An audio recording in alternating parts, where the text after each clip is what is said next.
Hello నమస్తే, welcome to reality check. ఆంధ్రప్రదేశ్లో Janasena TDP పార్టీలు పొత్తు తర్వాత ఉమ్మడిగా ఒక భారీ బహిరంగ సభను ఏర్పాటు చేశాయి. తాడేపల్లి గూడెం వేదికగా రెండు పార్టీలకు సంబంధించిన నాయకులు తమ పొత్తు ఆవశ్యకత, పొత్తు తర్వాత పొత్తు ఎందుకు పెట్టుకోవాల్సి వచ్చింది, రాష్ట్రంలో పరిస్థితులు ఏంటి అనే విషయాలపైన సుదీర్ఘంగా ప్రసంగించారు. సో రెండు పార్టీలకు సంబంధించిన క్యాడర్లో ఈ సభ జోష్ తీసుకొచ్చింది అనేది రెండు పార్టీలకు సంబంధించిన నాయకుల అభిప్రాయం.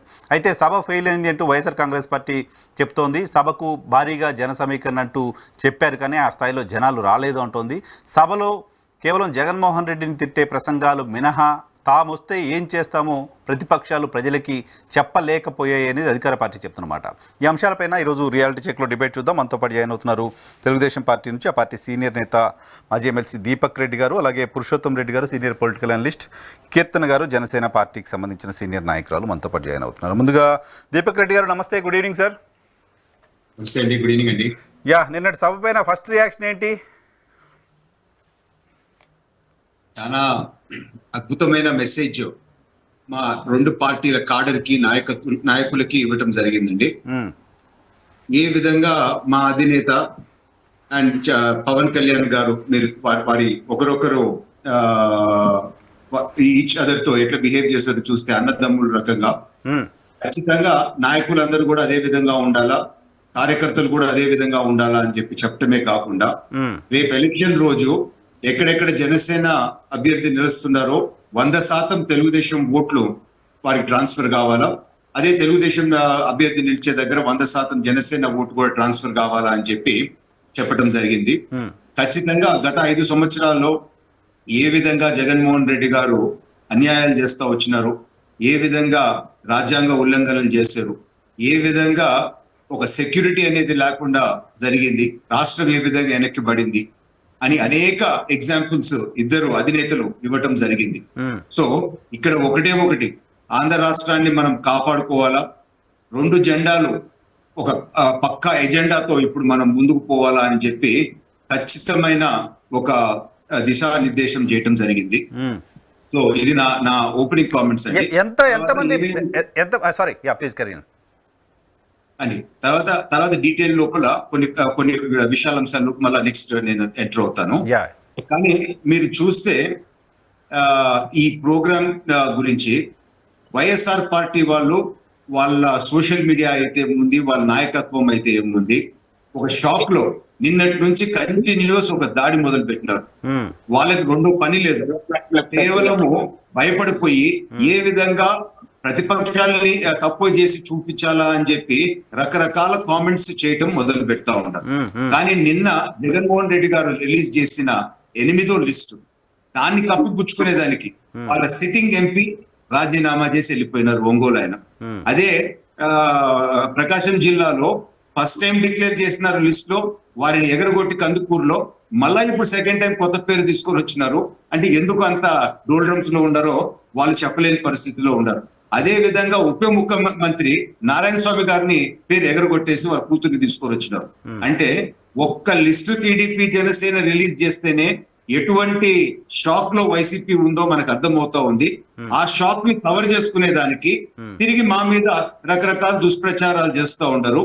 ఆ లిస్టు రాగానే ఇమ్మీడియట్ గా సుబ్బారెడ్డి గారు వచ్చి మా ఇంతవరకు మేము లిస్టులలో 7 లిస్టులలో పెట్టిన వాళ్ళు ఎవరు అభ్యర్థులు కాదు, కేవలం ఇన్ఛార్జీలే అని చెప్పి వారు అనౌన్స్ చేయడం జరిగింది.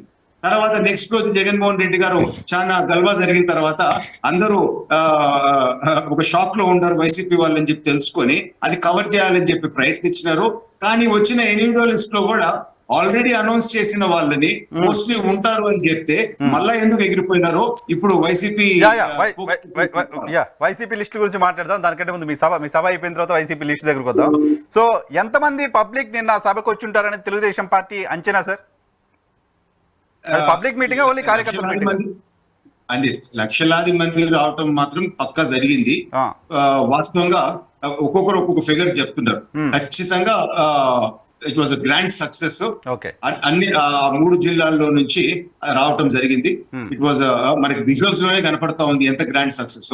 కానీ అక్కడ కూడా పని కట్టుకొని వైసీపీ వాళ్ళు వెనకాల ఎక్కడో రాకముందు, అధినేత స్టేజ్ పైకి రాకముందు, లేకపోతే ఒక 2 గంటల ముందు కొన్ని ఖాళీ కుర్చీలు తీసి ఎవరు లేరు అని చెప్పి వాళ్ళు ఆనందం పొందుతా ఉండరు.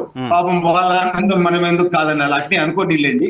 సో ఇప్పుడు 175 గెలుస్తున్నాము అని చెప్పి చెప్తున్నప్పుడు ఇక్కడ మేము ఏం కలిస్తే ఏమి, ప్రతి అడుగు మేము వేసిన అడుగుకి వాళ్ళు ఎంత భయపడి ఒక అటాక్ మా మీద చేస్తున్నారు, దాన్ని బట్టి అర్థమైపోద్ది వాళ్ళ పరిస్థితి ఏంటో. ఈ రోజు మరొక సర్వే కూడా వచ్చింది, 142 టీడీపీకి రాబోతా ఉంది అని చెప్పి. అట్లా రోజుకి సర్వేలు వస్తా ఉన్నాయి. ఇప్పుడు ఏదో నేను జీ న్యూస్ సర్వే చూసా, అది వైసీపీ 130 120 అని చెప్పేది చూసా. లేదండి, 142 టీడీపీకి చెప్పడం జరిగింది, 33 వైసీపీకి చెప్పడం జరిగింది. ఏబీపీ లైవ్, అది national media.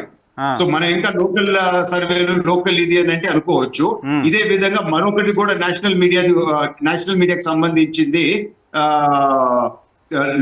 Lok Sabha election opinion poll అని చెప్పి, అది అనదర్ ఏజెన్సీ. వారు కూడా అదే విధంగా వారి ఎంపీలు లెక్క ఇవ్వటం జరిగింది. వాళ్ళ ఎంపీలు 21 టీడీపీకి, 4 వైసీపీకి అని చెప్పి వారు కూడా ఇవ్వటం జరిగింది. ఏమో సార్, ఈ సర్వేలు ఏది నమ్మాలో తెలియదు. నా దగ్గర ఏబీపీ లైవ్ అనే పొద్దు నుంచి ఒకటి తిరుగుతాం చూసా. మీరు ఇప్పుడు ఏబీపీ కోట్ చేశారు. నా దగ్గర ఉన్న నంబర్ ప్రకారం వైసీపీ 142, టీడీపీ జనసేన 33 అని. అది తప్పండి, టీడీపీ జనసేన 142, వైసీపీ. అంటే మీరు చెప్పే నంబర్స్ ఏమైంది, బహుశా అటు ఇటు తెలియదు. సరే, ఓకే, రైట్ సార్. ఒక 2 గంటల టైం ఉంటే వైసీపీ వాళ్ళు దాన్ని మార్చి మళ్ళీ పంపించేస్తారండి. సో సర్వేల వారు కూడా వద్దులేండి. 2 కాపీలు పెట్టినట్టుందండి. కీర్తన గారు, గుడ్ ఈవినింగ్ అండి. గుడ్ ఈవినింగ్ అండి. జనసేన అధినేత సభలో మాట్లాడిన మాటల పట్ల సగటు జనసేన కార్యకర్తల రియాక్షన్ ఏంటి కీర్తన్ గారు? ముందుగా మీకు అలాగే ప్యానల్ పెద్దలకి ఈహాటి వీక్షకులకు నమస్కారం సార్. నమస్తే మేడం. మీరు చూస్తున్నారు, మొన్న సీట్లు ప్రకటించిన రోజు నుంచి YCP social media fake accounts వేసుకొని వచ్చి జన సైనికులు ఎలా మానసికంగా ఇబ్బందులకు గురి చేసిందో, ఒక సంఘర్షణ మాకే కండక్ట్ చేసినట్టు ఆ ఇబ్బంది అయితే మీరు చూస్తూనే ఉన్నారు ప్రతిరోజు. టీడీపీ అకౌంట్స్, ఫేక్ అకౌంట్స్ పెట్టుకొని వచ్చి మీ మొక్కలకి ఇవే ఎక్కువ అన్నట్టు వాళ్ళ మా చేత ట్రిగర్ చేయించినట్టు మాట్లాడించడం, అలాగే మేము దానికి రియాక్ట్ అయినట్టుగా వీళ్ళే ఫేక్ అకౌంట్స్ ద్వారా చాలా మానసిక క్షోభ అయితే గురవుతూ ఉన్నారు. పవన్ కళ్యాణ్ గారు నిజంగా నేను అన్నిటికీ సమాధానం చెప్పారు, బలంగా ఆన్సర్ అయితే ఇచ్చారు. అంటే ఎటువంటి క్వశ్చన్స్ ఉన్నా కూడా ఆయన సింగిల్ స్టేట్మెంట్ ద్వారానే మొత్తం అందరికీ జవాబు వచ్చింది. ఒకవేళ మనలో కూడా కొంతమంది ఏమైనా మానసికంగా ఇబ్బంది పడుతూ మనం ఏమైనా తక్కువ తీసుకున్నామన్న ఇంటెన్షన్స్ తో ఉంటారు, కానీ వాళ్ళకి పూర్తి అవగాహన అయితే రావాలి కదా, అసలు ఎలక్షన్ ఎలా ఉండబోతుంది, జగన్మోహన్ రెడ్డి గారు ఎటువంటి ఎలక్షన్ చేయబోతున్నారో, చరిత్రలో ఇలాంటి ఎలక్షన్ ఉండబోతుందని నిజం కని విని ఎరగని రీతిలో చేయాలని ప్లాన్ చేస్తున్నారంట. వాళ్ళు అంత భయంకరంగా, అంత కిరాతకంగా చేస్తాము అని వాళ్ళ క్యాడర్ని కూడా సంసిద్ధం చేసుకుంటున్నారంట. అటువంటి ఎలక్షన్ తట్టుకొని నిలబడాలి, అలాంటి బలమైన కార్యవర్గమే ఉండాలి కదా సార్. బలంగా దిగి ఇప్పటికిప్పుడు మేము కమిటీలు ఏర్పాటు చేసుకున్నాం, కొన్ని చోట్ల లేని చోట్ల కమిటీలని ఏర్పాటు చేసడంలో వైసీపీ క్యాడర్ కూడా ఇన్వాల్వ్ అయ్యి మా వాళ్ళని ఏమైనా ఇబ్బంది పెట్టే ప్రయత్నం చేయొచ్చు. నిన్న మేము చూస్తాం మా సభా ప్రాంగణంలో జనాలు తక్కువ ఉన్నారో మీరంటారు, యాజ్ అఫీషియల్ స్పోక్స్ పర్సన్ గా మా లాంటి వాళ్ళని లోపల వెళ్ళడానికి 5:40 పట్టింది సార్ టైం. 5:40 విఐపీ గ్యాల్ లో ఎంటర్ అవ్వడానికి మాకు అంత టైం పట్టిందంటే, మీరు క్రౌడ్ లేరని ఎలా 3 to 4 lakhs పైగా వచ్చారు, అసలు ట్రాఫిక్ జామ్ అయింది, ట్రాఫిక్ క్లియరెన్స్ చేయడం కూడా లేట్ చేశారు సిబ్బంది. అటువంటి విధంగా కూడా ఇబ్బంది పడి చాలా మంది సభా ప్రాంగణం బయటే ఉన్నారని టాకుంది. నా పాయింట్ ఏంటంటే, జనసేన అధినేత పవన్ కళ్యాణ్ గారు అక్కడుండి తన పార్టీ కార్యకర్తలకు, తమ నేతలకు, తనను ఫాలో అవుతున్న వాళ్లకు ఒక ఎక్స్ప్లెనేషన్ ఇచ్చే ప్రయత్నం చేశారా అనిపించింది. ఆ పురపచ్చాలు లేకుండా, డిఫరెన్సెస్ అనేవి లేకుండా క్లారిటీగా, క్లియర్ గా ఏ అధినేత కూడా చేయని స్టేట్మెంట్స్ ఆయన నీట్ గా ఓపెన్ గా మాతో మాట్లాడారు. 1-to-1 కూర్చొని మనం ఎలా డిస్కస్ చేస్తాం అలాంటి డిస్కషన్ అయితే నిన్న జరిగింది. అలాంటి సాహసం ఏ నాయకుడు చేయరు. ఎందుకంటే జగన్మోహన్ రెడ్డి గారి క్యాడర్ కు ఆల్రెడీ వాళ్ళు చేసిన తప్పులు కనపడుతూ భయం ఉన్నా మేకపోతే గాంభీర్యం ప్రదర్శిస్తూ వైనాట్ 175 అంటున్నాడు, కానీ క్యాడర్ కి మాత్రం చివాట్లు పెడుతున్నారు, మారుస్తున్నారు. మీరు చూస్తుంటే ఒకరిని ఇంకొక చోటికి ఎక్కడికి సంబంధం లేని కాన్స్టిట్యున్సీకి వేస్తున్నాడు. కానీ పవన్ కళ్యాణ్ గారు ఎవ్వరు కూడా మా మధ్యలో ఇన్వాల్వ్ అవ్వకుండా డైరెక్ట్ 1-to-1 మాతో మాట్లాడుతుంది నిన్న సభ. మీరు చూస్తే మన బలాలేంటి, మన బలహీనతలు ఏంటి, మనం ఎదుట ఉన్న వ్యక్తి ఎంత కిరాతకుడు, ఎంత రాక్షసుడు, సొంత బాబాయిని సైతం పట్టించుకోకుండా హత్య చేసి దాన్ని గుండెపోటుగా చిత్రీకరించిన ఇటువంటి వ్యక్తిని మనం ఎదుర్కొంటున్నాం. సొంత చెల్లిని సైతం తల వేసి కొట్టాడని సొంత చెల్లి వాపోతా ఉంది, ఇంకొక చెల్లికి న్యాయం జరగట్లేదు. ఇతర కోట్ల చుట్టూ తిరుక్కుంటాంది. బాబాయ్ న్యాయం చేయండి. రెగ్యులర్ ఆ కంటెంట్ రెగ్యులర్ గా మాట్లాడు. నా పాయింట్ ఏంటంటే ఇక్కడ గతంలో పవన్ కళ్యాణ్ గారు చాలా సందర్భాల్లో మాట్లాడిన మాట మీకు తెలుసు, మీ పార్టీ కార్యవర్గంలో మాట్లాడారు, చాలా సందర్భాల్లో మాట్లాడారు. 3 సీట్లు ప్రస్తావన ఆయన తీసుకొచ్చారు. తెలుగుదేశం పార్టీ బలహీనంగా ఉంది, మనం వెళ్ళి వాళ్ళకి ధైర్యం చెప్పాల్సిన అవసరం ఉంది, మనం కూడా వాళ్ళతో కలిస్తే వాళ్ళు బలవంతులు అవుతారు అని మాట్లాడడం చాలా సందర్భాల్లో చూసాం. సో మీ గౌరవానికి తక్కువ కాకుండా సీట్లు తీసుకుంటాము అనే మాట పవన్ కళ్యాణ్ గారు మాట్లాడడం చూసాం. 18% పైగా ఓటు బ్యాంక్ మనకు పెరిగిందనే మాట మాట్లాడడం చూసాం. 18% 20% ఓటు బ్యాంక్ అంటే కనీసం ఆ పర్సెంటేజ్ ఆఫ్ సీట్లను తీసుకోవాలి కదా, 35 సీట్లు కూడా అయినా తీసుకుంటారు కదా అనేది జనరల్గా. సరే రాజకీయ పార్టీలు వైసీపీ ఏమైనా మాట్లాడుకోనివ్వండి, ఇంకెవరైనా ఏమైనా మాట్లాడుకోనివ్వండి, జనరల్ ఒక ఒపీనియన్ 35-40 సీట్లు గ్యారంటీగా పవన్ కళ్యాణ్ గారు తీసుకుంటారు లాంటి ఒపీనియన్ ఉంది. సో ఇప్పుడు ఆయన బీజేపీతో పొత్తు కారణంగా తక్కువ సీట్లు తీసుకుంటున్నాం అంటే జస్టిఫికేషన్. ఆ రోజు బాబు గారితో కలిసి ప్రెస్ కాన్ఫరెన్స్లో ఆయన చెప్పింది అదే, బీజేపీ కూడా వస్తుంది, మనం 24కి కన్ఫైన్ అవ్వడం అవసరం అనేది ఆయన చెప్పింది. బట్ నిన్న ఆయన చెప్తోంది మన బలం ఇంతే అని చెప్తున్నారు. ఆయన బలాన్ని ఆయన తక్కువ చేస్తూ చెప్పడం అనేది ఎలా సమర్థించుకుంటారు? సార్ బలాన్ని తక్కువ చేసుకోవడం అని మీరు అనుకుంటున్నారు. ఇప్పుడున్న సిచ్యువేషన్స్ ని కళ్ళకు కట్టినట్టు చూపిస్తున్నాడని మేము చెప్తున్నాం. రెండింటికి వ్యత్యాసం. వైఎస్ఆర్ కాంగ్రెస్ పార్టీ అభ్యర్థుల్ని జనసేన పార్టీ అభ్యర్థుల కంటే తెలుగుదేశం పార్టీ అభ్యర్థులు బలంగా ఎదుర్కొంటారని పవన్ కళ్యాణ్ గారు అనుకున్నట్ట? No not at all. అక్కడ ఏం చెప్తున్నాడంటే ఆల్రెడీ వాళ్ళకి ఒక స్ట్రక్చర్ ఉంది. వాళ్ళు ఆల్రెడీ క్లస్టర్ కమిటీస్ దగ్గర నుంచి గ్రామ కమిటీల దాకా ప్రతి ఒక్కటి ఏర్పాటై ఉంది. ఇప్పుడు మనం ఏవైతే అనుకుంటున్నాం ఎక్కువ స్థానాలు తీసుకొని మన అభ్యర్థులు సరిగ్గా అక్కడ చేయలేకపోతే మళ్ళీ వైసీపీ ముక్త ఆంధ్రప్రదేశ్ ఏర్పాటు చేస్తాను నాకు స్లోగన్, ఆ వ్యతిరేక చీలిన మాట రెండు వెనక్కి పోయి మళ్ళీ గవర్నమెంట్ వాళ్ళు ఫామ్ చేస్తే, అదే ఎవరైతే బలమైన అభ్యర్థులు బలమైన స్థానాలు ఏమున్నాయో మన వాళ్ళు బలమైన వాళ్ళని అక్కడ నిలబెట్టి మిగతా వాళ్ళకి నెక్స్ట్ పొజిషన్స్ ఏమున్నాయో అక్కడ వాళ్ళకి ఇద్దాము. అలాగే బీజేపీ రావడం వల్ల ముగ్గురిని కలిపి పెద్దన్న పాత్ర పోషిస్తానన్న ఈయన మాట కోసం కొన్ని సీట్లు తక్కువ చేసుకుని ఉన్న సీట్లలో బీజేపీకి మేము ఇవ్వడం జరిగింది. సో ఇక్కడ క్లారిటీగా ఉంది. ఇక్కడ జనసేన ఏం తక్కువ తీసుకోవట్లేదు, మాకున్న స్థానాలు కొన్ని తగ్గించుకొని బీజేపీ ఇచ్చాం. ఇప్పుడు ముగ్గురు కలిసి గవర్నమెంట్ ఫామ్ బీజేపీకి రాలేదు కదా, బీజేపీ రాకపోతే మీ సీట్లు పెరుగుతాయా? ఖచ్చితంగా వస్తుంది కాబట్టే కదా సార్ ఆ స్ట్రక్చర్ వాళ్ళు డెవలప్ చేసుకొని మాట్లాడింది. రారని ఎలా చెప్పగలుగుతారు? ఉంటే నిన్న కూడా బీజేపీ గురించి ప్రస్తావించి మాట్లాడారు కదా. లేదనే మాట బీజేపీ చెప్పలేదు, జనసేన చెప్పట్లేదు, టీడీపీ చెప్పట్లేదు. లేదని ఎలా చెప్తారు? నేను లేదనట్లా, ఉందా అని. బీజేపీ ఒకవేళ లేకపోతే బీజేపీ కోసం మీరు వదిలేసిన సీట్లు మళ్ళీ మీకు వెనక్కి వస్తాయా అని. ఖచ్చితంగా వస్తాయి కదా, ఖచ్చితంగా వస్తాయి కదా. అప్పుడు కళ్యాణ్ గారి మాట మీరు వింటారు కదా. రేపు మనం మాకున్న ఆ 19 క్యాండిడేట్స్ గురించి డిక్లరేషన్ జరగబోతోంది. అప్పుడు మీకే తెలుస్తుంది కదా మిగతా క్యాండిడేట్ వాళ్ళు కూడా చెప్తారు టీడీపీ వాళ్ళు కూడా. కానీ ఇక్కడ అర్థం చేసుకోవాల్సింది ఏంటంటే రాక్షస పాలన విముక్తి కల్పించాలి. దాంట్లో సీటు తక్కువ తీసుకోవడం లేదు, రాష్ట్ర ప్రయోజనాల కోసం ఆలోచిస్తున్నాడు, స్వార్థ ప్రయోజనాల కోసం కాదు కదా. పవన్ కళ్యాణ్ గారు ఏం చెప్పినా ఆయన క్యాడర్ ఫాలో అవుతారు, నో డౌట్. ఆయన పార్టీ పెట్టి అసలు మనం పోటీ చేయొద్దు, తెలుగుదేశం పార్టీకి మద్దతు ఇద్దాం అన్నప్పుడే యాక్సెప్ట్ చేశారు. సో ఇప్పుడు 24 అనేది పాయింట్ కాదు. నేనేమన్నా అంటే 24 కంటే ఎక్కువ బలం ఉందనే ప్రొజెక్షన్ గడిచిన ఏడాది కాలంగా ఆయనే ఇస్తూ వచ్చారు. ఇప్పుడు ఆయన 24 కన్ఫైన్ అవుతున్నారు అనేది పాయింట్. పరిస్థితులు, సర్వేలు ప్రతి ఒక్కటి మనం గమనించి ఏదైతే కరెక్ట్ అనుకుంటున్నారో అది ఇప్పుడు చేస్తున్నారు. ఇప్పుడు సిచ్యువేషన్ కోసం ఆలోచిస్తున్నాడు. గతంలో ఆయన ఆలోచించినప్పటికీ బీజేపీ కలిసి వస్తుందో మనకు ఐడియా లేదు కనుక మేము ఒక ఫిగర్ అనుకున్నాం. మా ఓట్ బ్యాంక్ అయితే ఖచ్చితంగా పెరిగింది. అది రెండింటి పార్టీలకు బలమే కదా. ఇప్పుడు ఆలోచించి గతంలో మీరు అనుకున్నప్పుడు కూడా ఆయన ఇటువంటి ప్రొజెక్షన్ ఇచ్చినప్పుడు కూడా చంద్రబాబు నాయుడు గారికి అరెస్ట్ అయ్యి ఉన్నప్పుడు జైలు నుంచి బయటకు వచ్చిన రోజే ఆయన మాట్లాడారు, బీజేపీ వస్తుంది తీసుకొస్తారనే విషయాన్ని ఆ రోజే మాట్లాడారు. ఆయన ఆ రోజు మాట్లాడిన తర్వాత చెప్పారు. That's what I'm saying sir. ఇక్కడ అలయన్స్ లో 3 పార్టీలకి ఏ స్థానాలు కావాలనుకుంటున్నారు మా అభ్యర్థులను గమనించుకొని ఈ ముగ్గురి మీద సఖ్యత కల్పించుకొని ఇక్కడ సీట్ల డిక్లరేషన్ జరుగుతోంది, సీట్ల ఏర్పాటు కూడా జరుగుతోంది. కనుక మనం ఆలోచించాల్సిన ఇంకా టైం ఉంది. ఇంకా 57 సీట్లు పెండింగ్ లో ఉన్నాయి. అప్పుడు బీజేపీ కలిసి వస్తున్నారు రాదా, దాంట్లో ఎవరు అభ్యర్థి ఏంటని డిసైడ్ ఏంటంటే బలమైన స్థానాలు గెలిచే స్థానాలు జనసేన పార్టీ తీసుకుంటాం, కంటెస్ట్ చేయబోతున్నాం. నిన్నటి పవన్ కళ్యాణ్ గారి ప్రసంగం సరే జనసేన కార్యకర్తలకు ఆయన మాట వేదం అని భావిస్తుంటారు కాబట్టి వాళ్ళకి ఓకేనేమో, కానీ ఆ సామాజిక వర్గానికి సంబంధించిన ఒక పర్టికులర్ సామాజిక వర్గానికి సంబంధించిన పెద్ద మనుషులకు కొంత కోపం తెప్పించినట్లుంటుంది, డిసప్పాయింట్ చేసినట్లు ఉంది. ముద్రగడ్ గారు కావచ్చు, జోగయ్య గారు కావచ్చు, దాసరి రాము గారు ఎవరో మాట్లాడడం కూడా ఏదో చూసా సార్. నేను ఒక మాట చెప్తాను సార్, సామాజిక వర్గాలు ఆ సామాజిక వర్గం పార్టీ కోసం ఉంటే బాగుంటుంది కానీ చివరాఖరికి వచ్చి రాజకీయ మంట రేపడమో లేకుంటే రాజకీయ కక్షపూరితంగా మాట్లాడి ఎవరికో పబ్బం గడిపినట్టయితే ఉండకూడదని నేను ఆకాంక్షిస్తాను సార్. పవన్ కళ్యాణ్ గారు ఆయన పార్టీ కోసం ఏ డెసిషన్ తీసుకుంటున్నారో మీకు నచ్చితే నచ్చినట్టు ఉండట్లేదు, సైలెంట్ గా ఉండడం బెటర్.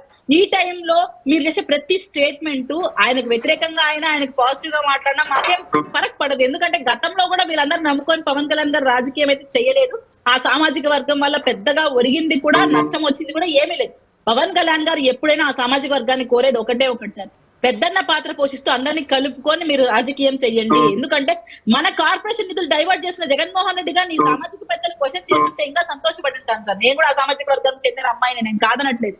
కానీ జగన్మోహన్ రెడ్డి గారు నా మాత్రపు చెప్తూ లెక్కలు 10,000 కోట్లు కార్పొరేషన్ కి ఇస్తున్నప్పుడు ఏ సామాజిక వర్గ పెద్ద రాలేదే? పవన్ కళ్యాణ్ గారి కోసం లేఖ రాసిన ఈ పెద్దనే ముందొచ్చి మాట్లాడుండొచ్చు కదా. నేను అదే అడుగుతున్నా. మీకు అక్కడ సీట్లు ఇవ్వకపోతే ఒకలాగా మాట్లాడతారు, సీట్లు ఇస్తానంటే ఒకలాగా మాట్లాడతారు, లేదా మీకు పెద్దన్న పాత్ర ఒకసారి అక్కడ ఎవరికి సీట్లు ఇస్తా అంటే ఎవరి రకంగా మాట్లాడారు, ఎవరికి సీట్లు ఎవరంటే మాట్లాడారు? జోగే గారు ముద్రగడ గారు సీట్లు అడిగారా? నేను వాళ్ళని ప్రస్తావించట్లేదు. గతంలో మనం చూస్తే పేర్నే నాని అన్న కావచ్చు, బొత్స గారు కావచ్చు, అంబటి గారు కావచ్చు, వీళ్ళందరూ ఆ పార్టీలో ఉంటున్నారు, ఆ పార్టీలో కాపులకు జరుగుతున్న అన్యాయాన్ని చూస్తున్నారు. కానీ పవన్ కళ్యాణ్ గారి గురించి మాట్లాడడానికి మాత్రం ప్రెస్ మీట్లు పెడతారు. ఎందుకు వేరే వాటి గురించి మాట్లాడరు? అదే జగన్మోహన్ రెడ్డి గారు కాపు కార్పొరేషన్ డైవర్ట్ చేస్తుంటే ఎందుకు మాట్లాడరు? కాపు ఆడబిడ్డలకి ఏమైనా అన్యాయం జరిగితే ఎందుకు మాట్లాడరు? కాపు పెద్దలు ఈరోజు పవన్ కళ్యాణ్ గారికి లేఖలు రాస్తుంటే ఇప్పుడు వచ్చి మీరు మాట్లాడుతున్నారే, అదే పవన్ కళ్యాణ్ గారు సింగిల్ గా ఓడిపోయినప్పుడు ఇదే కాపులందరూ కలిసి వచ్చి ఆయన కంటగా నిలబడిన కదా పార్టీ పెట్టినప్పుడు. కులాలు వాడుకుంటూ రాజకీయం చేస్తూ మీరు ఎదగడం కాదు, కులానికి వన్నతండి అంటున్నాను నేను. నాకు ఏ కులం నేను సపోర్ట్ చేయను. సో ఆ సామాజిక వర్గం వాళ్ళు వైసీపీలో ఉన్న కాపు నేతలను ఎందుకు ప్రశ్నించడం అనేది మీ పాయింట్. ఎగ్జాక్ట్లీ. రైట్. అందరిని ఒకేలా క్వశ్చన్ చేయండి. రైట్. రాజీవ్ గారు గుడ్ ఈవినింగ్ అండి. Sir good evening sir. మీకు మీతో పాటు పాల్గొన్న ప్యానలిస్టులకి, ఏహా టీవీ న్యూస్ ఛానల్ వీక్షకులందరూ కూడా హృదయపూర్వక నమస్కారాలు.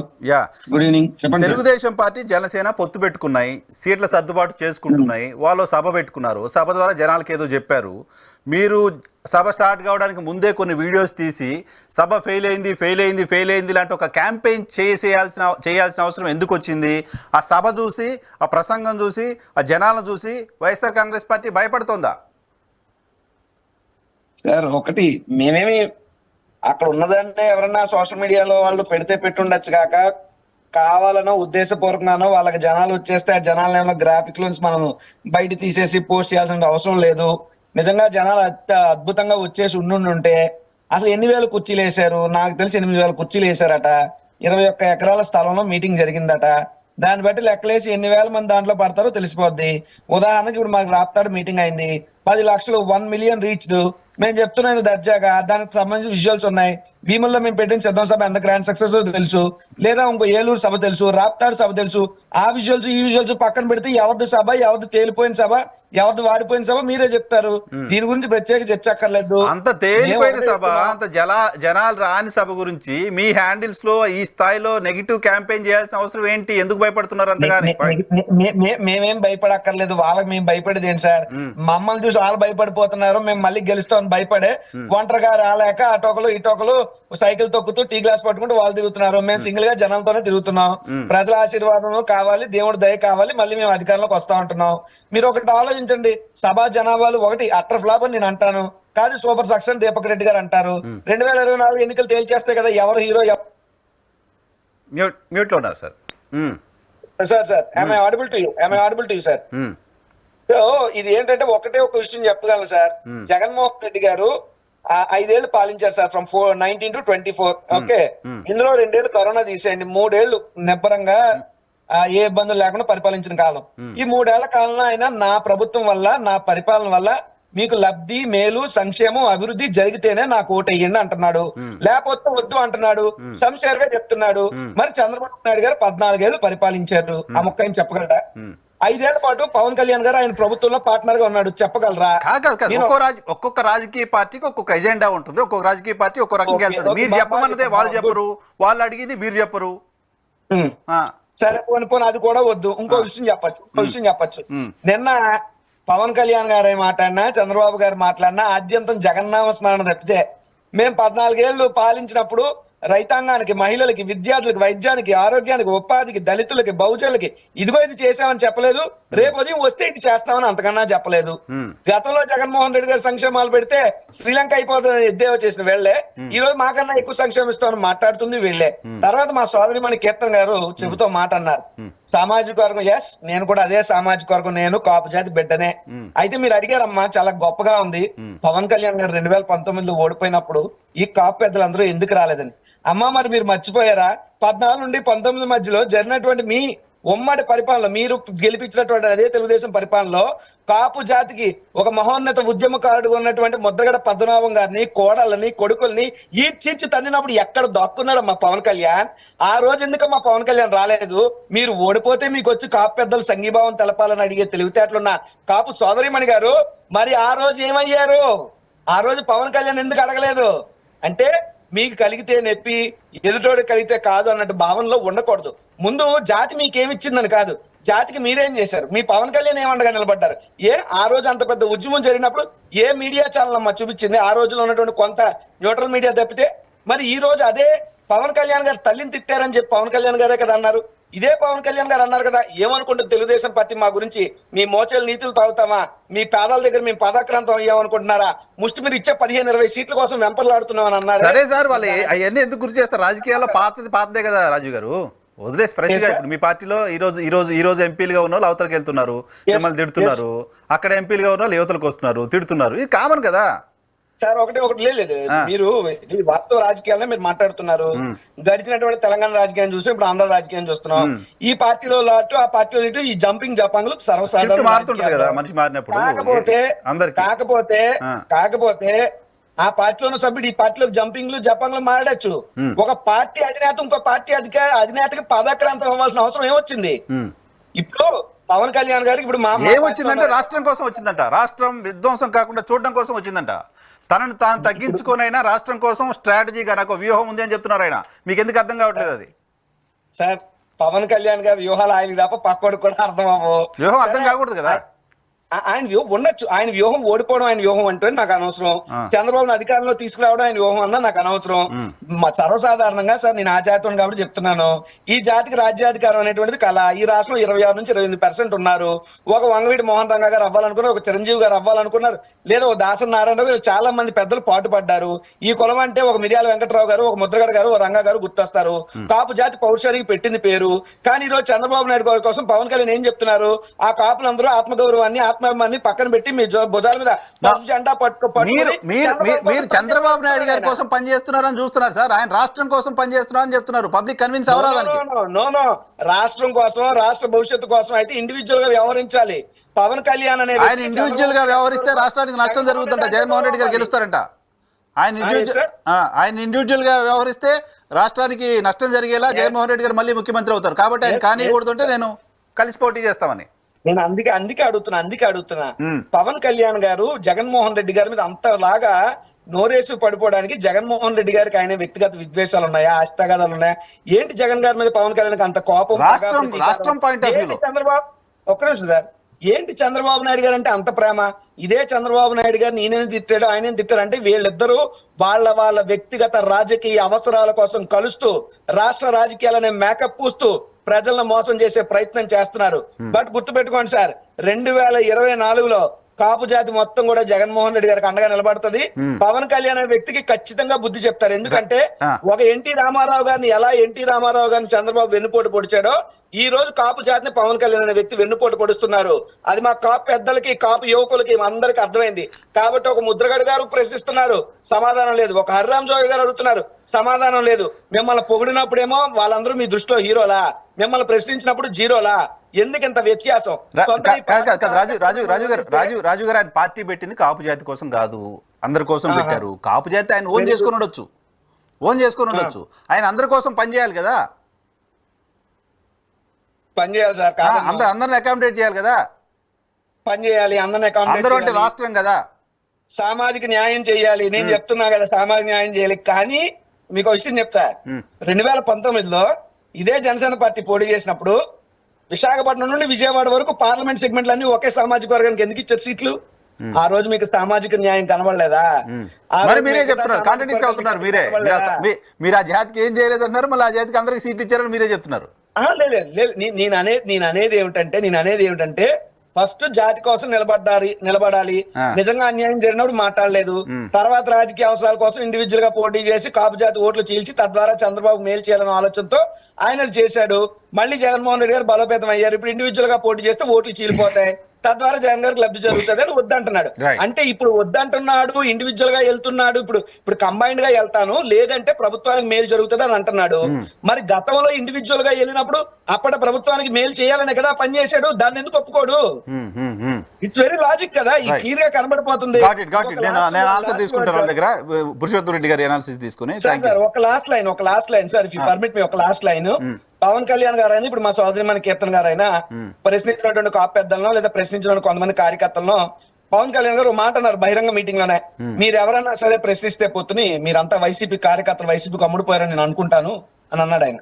మరి నీ ప్రశ్నించినటువంటి నీ కార్యకర్తలను అభిమానులను నువ్వు అంత అనుమానించినప్పుడు ఏ పార్టీతో మాకు సంబంధం లేదు కదా, నువ్వు న్యూట్రల్ గా ఉండకుండా తెల్లాలేస్తే చంద్రబాబు నాయుడు భజన చేస్తున్నప్పుడు ఎవరో ప్యాకేజ్ స్టార్ ఎవరో దత్తపుత్రుడు నువ్వు చంద్రబాబుకు అమ్ముడుపోయావని మేము అంటున్నది తప్పే ఉంటది.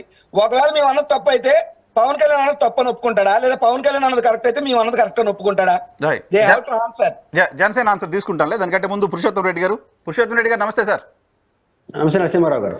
సార్, ఏంటి నిన్నటి సభ, దానిపైన వైసీపీ అటాక్, సభలో నాయకుల ప్రసంగాలు చూస్తే ఏమనిపించింది ఓవరాల్ గా పిక్చర్?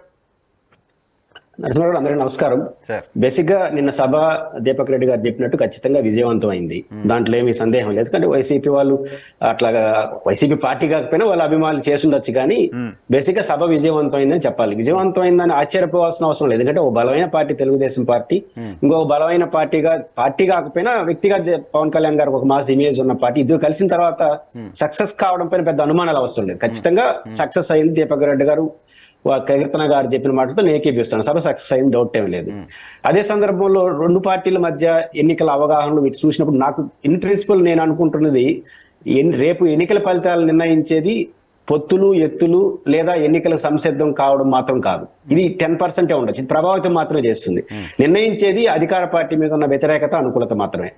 ఇప్పుడు కూడా రాజకీయాల్లో ఇట్లే ఉంటుంది. ఎన్నికల్లో పొత్తులు ఎత్తులు అనేది కొన్ని సందర్భాల్లో ప్రభావితం చేస్తుంది, కొన్ని సందర్భాలు నిర్ణయించవచ్చు. ఉదాహరణకు 2014లో నిర్ణయించింది, ఎందుకంటే 1.5% తేడా ఉంది కాబట్టి జనసేన బీజేపీ పొత్తు పెట్టుకోకుండా ఉంటే కొంత ఫలితాలు అటు ఇటు ఉండేది. ద సేమ్ టైం 2019లో పవన్ కళ్యాణ్ గారు 6% ఓట్లు గెలిచాడు, అపోజిషన్ ఓట్లే కదా, తెలుగుదేశానికి వ్యతిరేక ఓట్లు, అయినా వీళ్ళు 10% ఓట్లతో గెలిచిపోయారు. అంటే మార్జిన్ చాలా తీవ్రంగా ఉన్నప్పుడు రెండు పార్టీల మధ్య పొత్తులు ఎత్తులు పనిచేయవు, మార్జిన్ చాలా తక్కువ ఉన్నప్పుడు మాత్రం ఇవి పనిచేస్తాయి అనేది మన ప్రాథమిక అంశం. ఆ కోణంలో చూసినప్పుడు గెలుపోవడం పక్కన పెడితే బేసిక్ గా నేను అనుకుంటున్నాను, నిన్న సభ విజయవంతమైంది, చంద్రబాబు గారు తను చెప్పదలుచుకుని చెప్పాడు, కానీ పవన్ కళ్యాణ్ గారు చాలా బలంగా మాట్లాడినాడు, కానీ బలహీనమైన మెసేజ్ ఇచ్చారు. రెండోది, ఆయన పబ్లిక్ మీటింగ్ కి పార్టీ మీటింగ్ కి వ్యత్యాసం చూడట్లేదు, అది నాకు అనిపించింది. ఆయన మాట్లాడిన మాటలు కరెక్టే, పార్టీ వివరణ ఇచ్చారు కార్యకర్తలు అన్నట్టు అనిపించింది. కీర్తన్ గారు కూడా నా పాయింట్ ఏంటంటే అది ఆఫీసులో ఇచ్చుకోవాల్సింది. వివరణ ప్రతి పార్టీకి సంబంధాలు ఉంటాయి. ఇప్పుడు ఉదాహరణ నేను లెఫ్ట్ పార్టీలో ఉన్నప్పుడు చూశాను, తెలుగుదేశం లెఫ్ట్ పార్టీ పొత్తు పెట్టుకున్నప్పుడు ప్రతి పార్టీ ఏమనుకుంటుందంటే నా వల్ల నువ్వు బతుకుతావు అనుకుంటుంది. ఈ పొత్తుల్లో మా వల్లనే మీరు సహజంగా మాకు ఎక్కువ కావాలని కోరుకుంటారు. దీన్ని ఎక్కడ కవర్ చేసుకోవాలి? ఇంట్లో కవర్ చేసుకోవాలి. ఇంట్లో కవర్ చేసుకోవాలి, వీధిలో కవర్ చేసుకుంటే ఇప్పుడు వైసీపీ దాన్ని వాడుకుంటాం సహజం కదా. ఇప్పుడు వైసీపీ వాళ్ళు మీరందరూ పద్ధతిగా రండి, బాగున్నాను కోరుకుంటుందా? బాగలేదని కోరుకుంటుంది, బాగుండకూడదనే కోరుకుంటుంది, సహజంగా శత్రుపక్షం. నా పాయింట్ ఏంటంటే, నేను పవన్ కళ్యాణ్ 2-3 కీలకమైన పొరపాట్లు చేశాడని నేను నమ్ముతున్నాను సభలో. ఫస్ట్ పాయింట్ ఏమంటాడంటే డబ్బుల విషయం ప్రస్తావిస్తున్నాడు పదే పదే. అవును, దీంట్లో క్వైట్ ఆపోజిట్, సంస్కరణలు ఆయన మాట్లాడతాడు, డబ్బులు ఆయన మాట్లాడుతాడు. ఇప్పుడు సంస్కరణలు రాజకీయాలకు రావాలి, పర్ఫెక్ట్లీ కరెక్ట్. ఎవరితో కూర్చొని ఎవరైతే డబ్బు రాజకీయాలు చేశారో, తెలుగుదేశం కావచ్చు, వైసీపీ కావచ్చు, బీజేపీ, ఈ 4 పార్టీలే దేశంలో డబ్బు రాజకీయాలు చేసింది. వాళ్ళ పక్కన కూర్చొని డబ్బు రాజకీయాలు వద్దంటే ఎట్లా? మళ్ళీ అదే పవన్ కళ్యాణ్ గారు డబ్బులు లేవు అనే పదం చాలా సందర్భాలు, నిధులు పదాలు ఏమైనా మనం ఎదుర్కోవాలంటే లేవు అంటున్నారు. ఎవరిని అడగలుచుకొని ఈ ప్రశ్నకి ఎవరు సమాధానం చెప్తారు?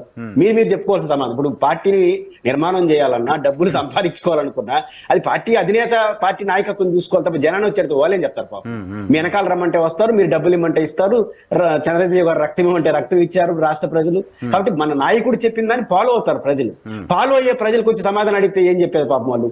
ఇది నాకు కొంత ఆ పార్టీకి అంత మంచిది కాదు. తప్పు ఒప్పులు పక్కన పెడితే అది మంచిది కాదు. రెండోది, వారు ఎంచోపోయిన మన 24 సీట్లు చాలా మంది ఎక్కువ అడుగుతున్నారు.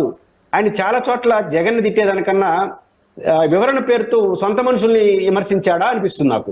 ఇప్పుడు ఎక్కువ సీట్లు ఎవరు అడుగుతున్నారు? సహజంగా జనసేన అభిమానులు అడుగుతారు.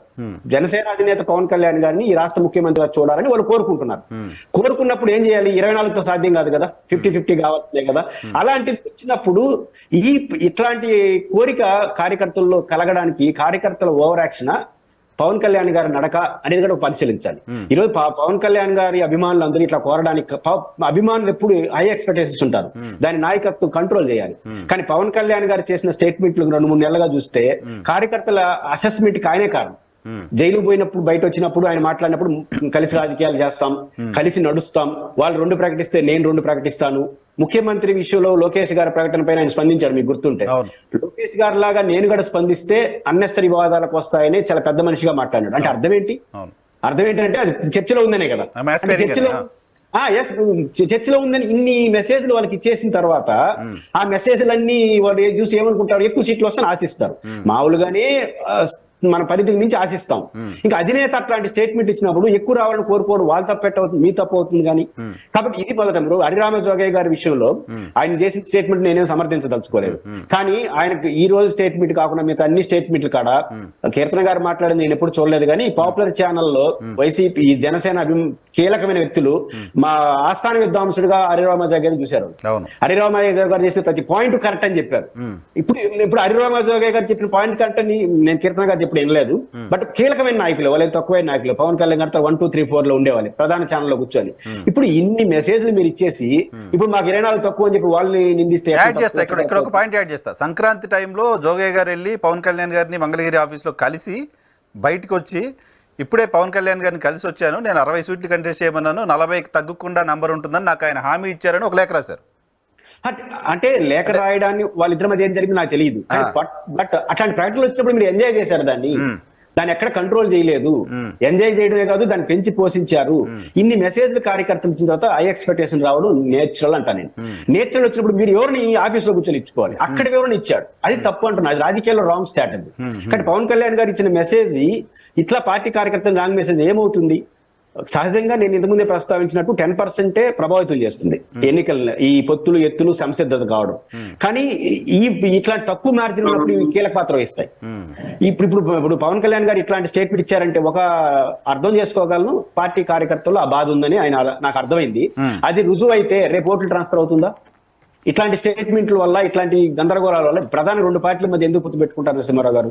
నీ ఓటు నాకు రావాలి, నా ఓటు నీకు రావాలనే కదా ఆ ప్రాథమిక నిన్న కళ్యాణ్ గారు చాలా బాగా మాట్లాడారు టీడీపీ పాయింట్ ఆఫ్ వ్యూలో. ఆయన నాకు తెలిసి చంద్రబాబు నాయుడు గారికి ఆయన ఇచ్చిన ఎలివేషను చంద్రబాబు నాయుడు గారికి ఎవరు ఎప్పుడు ఇచ్చిండ్రు? సినిమా ఫంక్షన్ లో జనరల్ గా హీరోస్ గురించి మాట్లాడతారు కదా, ఆ క్లైమర్మెంట్స్ గురించి ఆయన చెప్పిన ఇది భయంకరమైన ఎలివేషన్. అంటే అది 2 పార్టీలు జెల్ అవడానికి చాలా కార్డియల్ గా మేము ఉన్నామని చెప్పడానికి పనికొస్తుంది.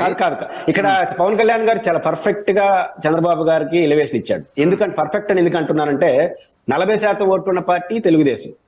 అంటే గతాన్ని మన లెక్క 20 మారుండొచ్చు స్పీకర్.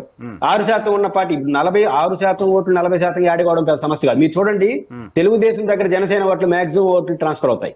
ఎందుకంటే తక్కువ పర్సెంటేజ్ ఓట్లు కాబట్టి దగ్గరుండి చేయించుకుంటారు.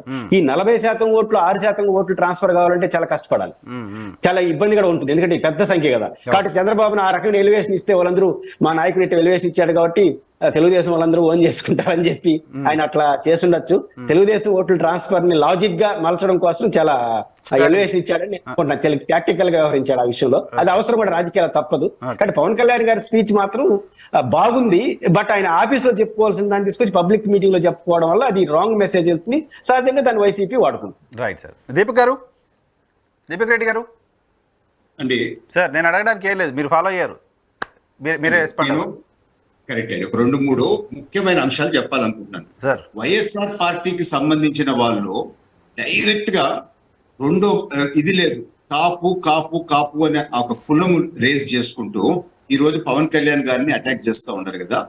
ఈ కాపులు హీరోలు, వైసీపీ పార్టీలో హీరోలు, నేను ఈ వర్డ్ వాడుతూ ఉన్నాను కావాలని. ఎందుకు అంటే మాక్సిమం ఎంపీలు ఎమ్మెల్యేలు టికెట్లు 2019 ఎలక్షన్ లో రెడ్లకే ఇచ్చినారు కదా, హైయెస్ట్ పర్సెంటేజ్. ఏమైంది మీ నోరు? దానికి జవాబు చెప్పండి. రెడ్డి అడ్వైజర్స్ ఇప్పుడు అడ్వైజర్స్ గా పెట్టుకున్నారు కదా, మాక్సిమం ఒక రెడ్డి కమ్యూనిటీకే ఇచ్చినారు కదా, ఏమైంది మీ నోరు? తర్వాత కాపు రిజర్వేషన్ 5% మేము ఇవ్వము అని చెప్పి రద్దు చేస్తామని చెప్పినప్పుడు ఏమైంది మీ నోరు? రాజంపేట లోక్సభ స్థానము స్వాతంత్ర్యం వచ్చినప్పటి నుంచి బలిజ కమ్యూనిటీకి ఇస్తా ఉంటే అది ఇప్పుడు దీన్ని బ్రేక్ చేసినారు కదా మీ వైసీపీ వాళ్ళు. ఏమైంది మీ నోరు? రాష్ట్రాన్ని 5 ముక్కలుగా మీరు చేసి ఐదు రెడ్ల చేతుల్లో దాన్ని పవర్ అంతా పెట్టినారు కదా, ఏమైంది మీ నోరు? సో కులంగా మాట్లాడతాము. ఫస్ట్ మీ పార్టీలో జరిగే దాని గురించి మీరు దమ్ముంటే మాట్లాడండి. వేరే వాళ్ళ గురించి మాట్లాడి తప్పు చేసి చూపించటము, మీ తప్పులు కవర్ చేసుకోవటము ఎంతవరకు కరెక్ట్ అని చెప్పి నేను చెప్తున్నాను. అది కొందరు ఈ రోజు కామెంట్స్ చేస్తూ ఉండరు, లేఖలు రాస్తూ ఉండరు. వాళ్ళ పేర్లు కూడా నేను ఎత్తదలుచుకోలేదు. వాళ్ళు కాగితం మీద ఒక ₹2 ₹3 ప్రింట్ తీసి ప్రెస్ కి రిలీజ్ చేయటం చాలా సులభమైన పని అండి. ఒక పిఏకి చెప్పి టైప్ కొట్టంటే కొడతాడు, అది రిలీజ్ చేస్తాడు. ఫీల్డ్ లోకి వచ్చి ఏం పని చేస్తా ఉండరు ఈ రోజు. అది సూట్ గా ఈ రోజు ప్రశ్నిస్తాం. ఇది వైసీపీ వాళ్ళు వీళ్ళు కొలాబరేటెడ్ గా లోపల మాట్లాడుకొని ఒక కుట్రతో పవన్ కళ్యాణ్ గారిని అటాక్ చేస్తూ ఉండరు. ఆ లేఖలు రిలీజ్ అయిన గంట లోపల సజ్జల భార్గవ ఆయన ట్వీట్ చేస్తాడు.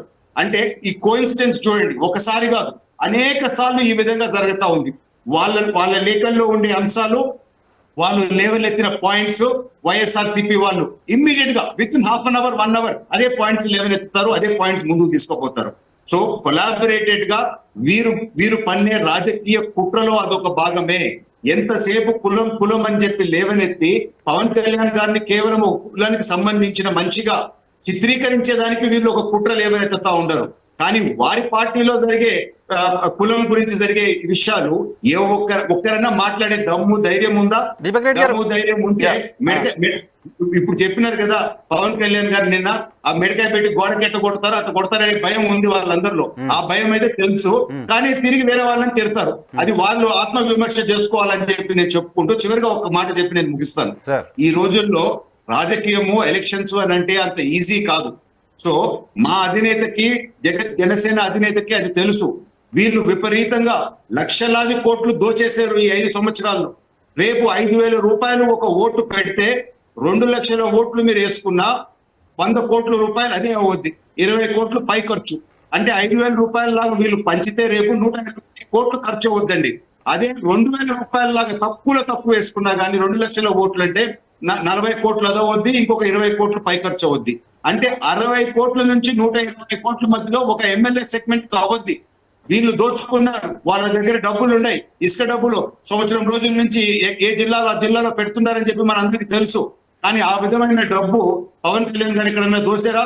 ఆ విధమైన డబ్బు మేము ఎక్కడైనా దోచామా? సో ఇటువంటి వాళ్ళని రేపు ఎదిరించాలంటే ఎలక్షన్స్ లో ఈ డబ్బు కూడా ఒక ఇంపార్టెంట్ కాంపోనెంటే కదా.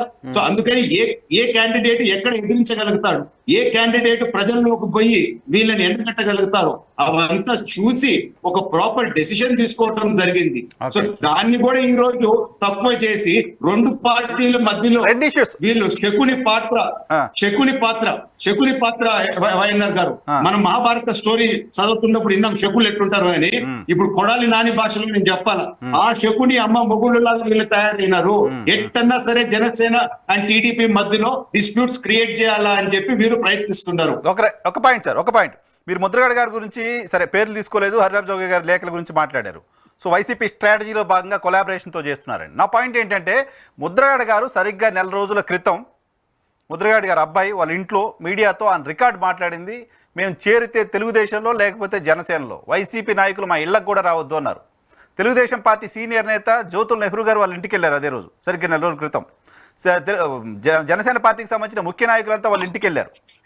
సో వీళ్ళని పంపించడం, జ్యోతుల్ నెహ్రూ గారు వెళ్ళడం, సో ఆ రోజు జనసేనలోనో టీడీపీలోనో జాయిన్ అవుతానని మాట్లాడడం, ఇది కూడా వైసీపీ కొలాబరేషన్లో భాగమా? Point number 1. పాయింట్ నెంబర్ 2, మీరు చెప్పారు 5,000 ఓట్లు ₹5,000 ₹2,000 ఇస్తారు, ఎదుర్కోవడం కోసం డబ్బులు కూడా కావాలి కదా అని. ప్రజల్లో ప్రభుత్వాన్ని దించేసే ఇంటికి పంపించేయాలన్నంత వ్యతిరేకత ఉన్నప్పుడు డబ్బులు మ్యాటర్ అవుతాయా? 24 స్థానాల్లో మాత్రమే ఓటుకు 2,000 5,000 ఇవ్వగలిగే పరిస్థితులు జనసేన ఉందా? మిగతా చోట్ల డబ్బులు జనసేన దగ్గర లేవా? అది జనసేన స్పోక్స్ పర్సన్ చెప్తారండి. అంటే నేను ఒక ఎగ్జాంపుల్ ఇచ్చిన, ఎందుకంటే మీరు ఆ విధంగా దోచుకొని ఈ రోజు ఖర్చు పెట్టేదానికి రెడీగా ఉండరు.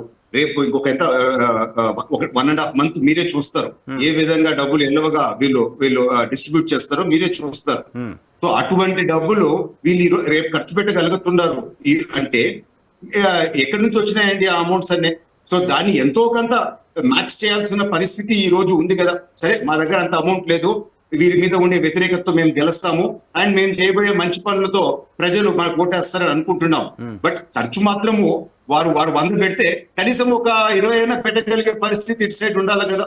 సో నేను ముద్రగడ గారిని తక్కువ చేసి మాట్లాడతామని కాదు. ఇంట్లో కూర్చొని కామెంట్స్ చేయడం చాలా ఈజీ అండి, ఎవరినన్నా కానీ. మనం ఇంట్లో కూర్చొని నేను మోడీ గారు కూడా వేస్ట్ అని చెప్పి నేను మాట్లాడొచ్చు, కానీ ఎంత కష్టము ఫీల్డ్ లో దిగి పని చేయటము అనేది మనం అప్రిషియేట్ చేయాలి. పవన్ కళ్యాణ్ గారు చెప్పినారు నేను ఎంత నష్టపోయినానని చెప్పి, పాపం వారు పర్సనల్ గా వివరణ ఇచ్చినారు. సో నా పర్సనల్ లైఫ్ దెబ్బతినింది, నా సినిమా లైఫ్ దెబ్బతినింది, నేను చాలా కష్టాలు పడినా, నన్ను రోడ్డుకు వచ్చినట్టు తిడతా ఉండరు.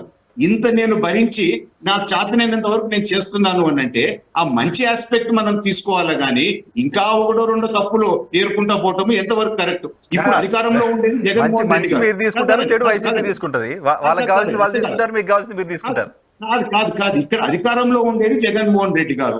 అధికారంలో ఉండే పార్టీ గురించి మనం మాట్లాడతామా? అధికారంలో లేని వారి గురించి మాట్లాడతామా? అక్కడే మీరు చూడండి తప్పు జరుగుతా ఉంది. అధికారంలో మేము ఉండుంటే ఎస్ మీరు మాట్లాడండి, మీరు ఒప్పుకుంటారు, మీకు హక్కు ఉంది.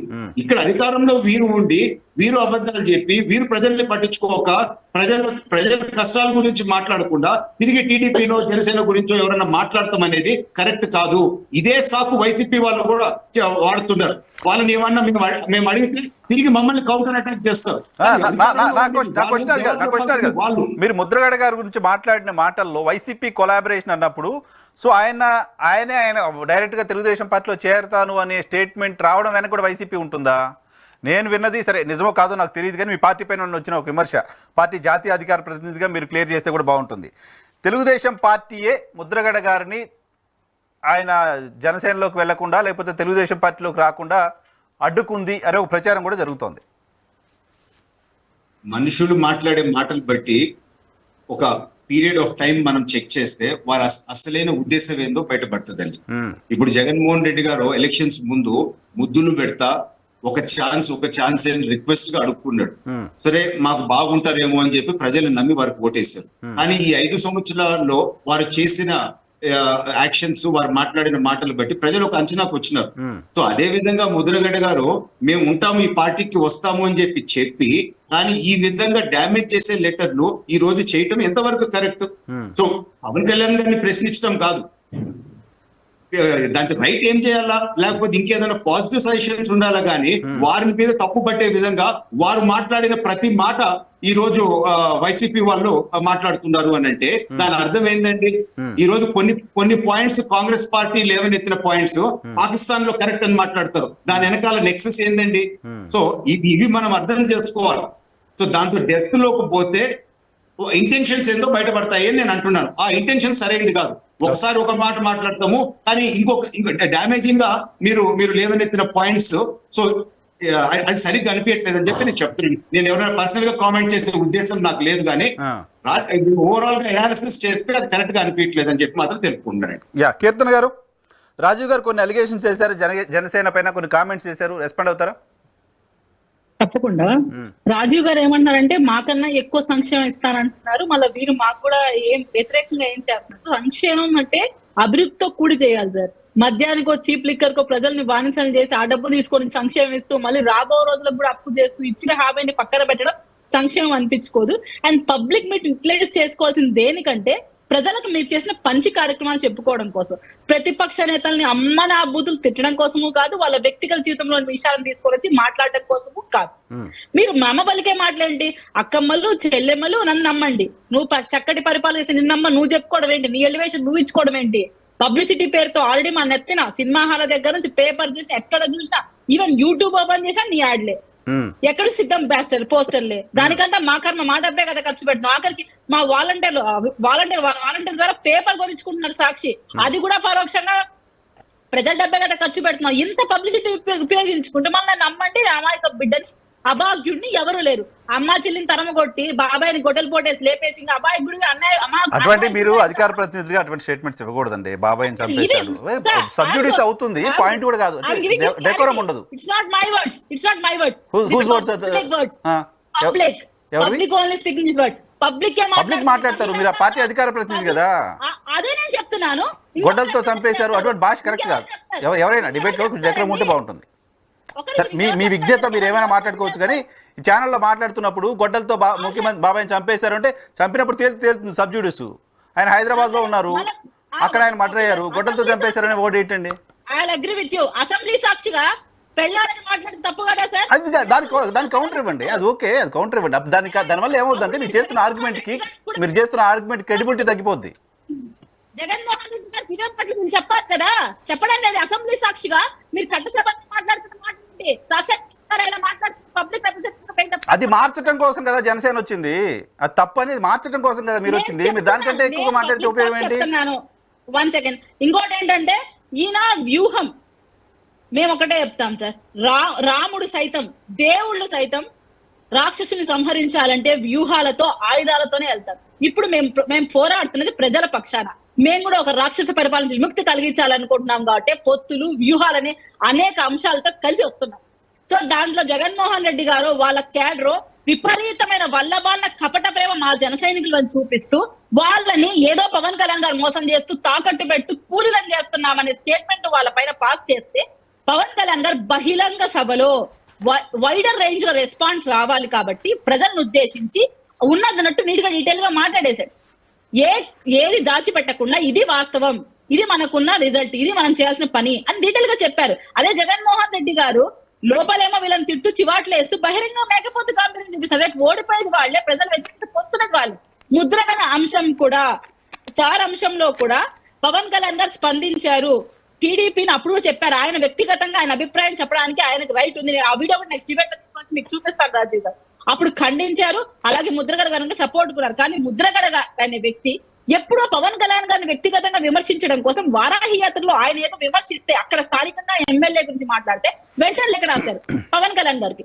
స్థానికంగా ఎమ్మెల్యే తప్పుల్ని పవన్ కళ్యాణ్ గారు ఎండగడితే మీరెందుకు ముద్రగడ గారు వచ్చి పవన్ కళ్యాణ్ గారి గురించి మాట్లాడితే అప్పుడు పవన్ కళ్యాణ్ గారి క్యాడర్ ని పెద్ద ఆయన ఏం మాట్లాడకండి అనే చెప్పి ఈ రోజు మళ్ళీ ఈ రోజు కూడా ముందుకు వచ్చి పవన్ కళ్యాణ్ గారిని విమర్శిస్తున్నావు. నువ్వు ఇన్ని రోజులుగా 4 సంవత్సరంగా అధికార పార్టీని ఎందుకు విమర్శించలేకపోతున్నావు? కాపులు జరుగుతున్న అన్యాయం ఎందుకు మాట్లాడలేకపోతున్నావు? ఇప్పుడు వ్యతిరేకత ఉంటుందా లేదా కాపు పెద్దలకి? పెద్దలన్నాక అందరి పక్షాన్ని ఒకేలాగా మాట్లాడారు. పవన్ కళ్యాణ్ గారి విషయంలోనే ఒకలాగా మాట్లాడుతూ అధికార పార్టీ గురించి వేలెత్తి కూడా ఎదిరించకుండా అక్కడున్న కార్యవర్గంలో మినిస్టర్స్ అదే పదవులు తీసుకొని వాళ్ళు అనుభవించుకుంటూ ఉన్న వాళ్ళ గురించి ఒక్క మాట మాట్లాడరు. వాళ్ళు పవన్ కళ్యాణ్ గారి మీద వ్యక్తిగత విమర్శలు చేస్తూ ఉంటే చూస్తూ ఉంటారు. ఇది ఎక్కడైనా మీరు గమనించారా? అదే కులం వాళ్ళు తిట్టించడం అది చాలా వల్గర్గా వాళ్ళ ఆర్థిక మూలాలు దెబ్బతీస్తూ వాళ్ళని రాజకీయం ఎదగనీయకుండా చేస్తూ వాళ్ళని ఇబ్బంది పెడుతూ వాళ్ళ కోసం ఒక మీటింగ్లు ప్రెస్ మీట్లు ఏర్పాటు చేసి తిట్టేస్తారు. ఇవాళ రోజా గారు, నాని గారు, అంబటి గారు, అవంతి ఎవరైనా పవన్ కళ్యాణ్ గారిని మాట్లాడకుండా మినిస్టర్లు అయ్యారా? ఓపెన్ గా చెప్పండి. ఏముంది వాళ్ళ దగ్గర? ఏం చేశారు ఇంతవరకు? రోజా గారు ఒక్క ప్రెస్ మీట్, పవన్ కళ్యాణ్ తిట్టిన వాళ్ళేమో ఎమ్మెల్యేలు అవుతున్నారు, మంత్రులు అవుతున్నారు. పవన్ కళ్యాణ్ ఏమో కూడా కావట్లేదు అనేది వాళ్ళు మిమ్మల్ని చేస్తున్న టీజింగ్. ప్రజానాయకులు అలాగే ఉంటారు సార్, ప్రజానాయకులు అలాగే ఉంటారు. ఇక్కడ జగన్మోహన్ రెడ్డి గారు దాంట్లో ఎవరు గొడ్డలతో బాగా వేస్తారు, లేదంటే శాల్వాలు రాజీవ్ గారు గమనించండి. శాల్వాలు తప్పించుకుంటున్నారు, డోర్ డెలివరీ చేసి శాల్వాలు తప్పించుకుంటున్నారు. ఇక్కడ సోదరిమణి గారు కంప్లీట్ చేశారు, నేను రెస్పాండ్ అవుతాను. ఒకటి ఏం చెప్పారనంటే మేమేమో సంక్షేమం మొత్తం పనిచేస్తున్నాం, అయితే అభివృద్ధి లేదు, మేము అప్పులు చేస్తున్నాం అన్నారు. మొదటి నుంచి వచ్చినటువంటి ఇబ్బంది ఏమిటంటే మీరైనా నేనైనా సార్ నిద్రపోయేవాడిని మనం లేపగలం తప్పితే నిద్ర నటించేవాడిని మీరు నేను కాదు, భగవంతుడు కూడా లేపలేడు. ఈ రాష్ట్రంలో అభివృద్ధి ఏంటో నేను 2 నిమిషాలు చెప్తాను. వీళ్ళకి తెలియపోతే చెప్తున్నాను, తెలుసుండి కూడా వాళ్ళని ఒప్పుకోకపోతే అది నా బాధ్యత కాదు. ఈ రాష్ట్రంలో శ్రీకాకుళం జిల్లాలో ఉన్నటువంటి Mulapeta port, Nellore Ramayapatnam port, Bandar port, Kakinada SEZ port, తెచ్చినటువంటి 17 మెడికల్ కాలేజీలు, వచ్చినటువంటి బల్క్ డ్రగ్ పార్క్ ఇండస్ట్రీ, వచ్చినటువంటి గ్రీన్ కోస్ట్ సంస్థ, వచ్చినటువంటి ఏటీసీ టైర్స్, వచ్చినటువంటి గ్రాసిమ్ ఇండస్ట్రీస్, వచ్చినటువంటి పానాసోనిక్ కంపెనీ, వచ్చినటువంటి టీసీఎల్ స్క్రీన్స్, వచ్చినటువంటి సన్నీ ఒపోటోకు, వచ్చినటువంటి ఇన్ఫోసిస్, వచ్చినటువంటి ఆ ర్యాన్ స్టాండ్ కంపెనీ, ఇంకా ఇలా లెక్కలు చెప్పుకుంటూ పోతే కంపెనీలు చాలా ఉన్నాయి. 4 పోర్టులు, 9 ఫిషింగ్ హార్బర్లు, 10 ఫిష్ ల్యాండింగ్ సెంటర్లు. శ్రీకాకుళం జిల్లా దగ్గర నుంచి మొదలు పెడితే ఉద్దానం నీటి సమస్యను పరిష్కరించి పరిశుద్ధ నీటి ప్రాజెక్ట్ ని కంప్లీట్ చేయడం కానీ, Uddanam kidney research centre hospital ప్రారంభించడం కానీ, లేదు అనుకుంటే సంగం బ్యారేజీ గానీ లేదా వెలుగొండ టన్నెల్ గానీ పోలవరం ప్రాజెక్టు గానీ ఇవన్నీ కూడా జగన్మోహన్ రెడ్డి గారి ప్రభుత్వంలో అయినవే. విశాఖపట్నం ఎన్ఓడి ఫ్లైఓవర్ గానీ విజయవాడ కనకదుర్గ ఫ్లైఓవర్ పూర్తి చేయడం గానీ పెన్సర్ల మొదటి రెండో ఫ్లైఓవర్ ను పూర్తి చేయడం గానీ లేదు అంటే అనంతపురం క్లాక్ టవర్ బ్రిడ్జ్ ని కంప్లీట్ చేయడం గానీ సేతు ఫ్లైఓవర్ నిర్మాణం గానీ ప్రతి ఒక్కటి జగన్మోహన్ రెడ్డి గారి ప్రభుత్వ హయాంలో జరిగినటువంటి బ్రిడ్జిలు రోడ్లు మాత్రమే కాదు కంపెనీలు మా కియా అని చెప్తున్నారు వాళ్ళు. కంపెనీ సార్ ఒక మాట ఇప్పుడు వాళ్ళు అన్నారంటే అనుకోవచ్చు, ముందు కంపెనీ పేర్లే చెప్పాను సార్. ఏటీసీ టైర్స్ అంటే ఏంటి అనుకున్నారు? యోకోహామా మన 2 వీలర్లకి 4 వీలర్లకి టైర్లు వాడతామే, అదే విశాఖపట్నంలో రండి కావాలంటే కెమెరా పట్టుకెళ్ళి ఎన్ని వేల మంది అక్కడ పనిచేస్తాను నేను చూపిస్తాను.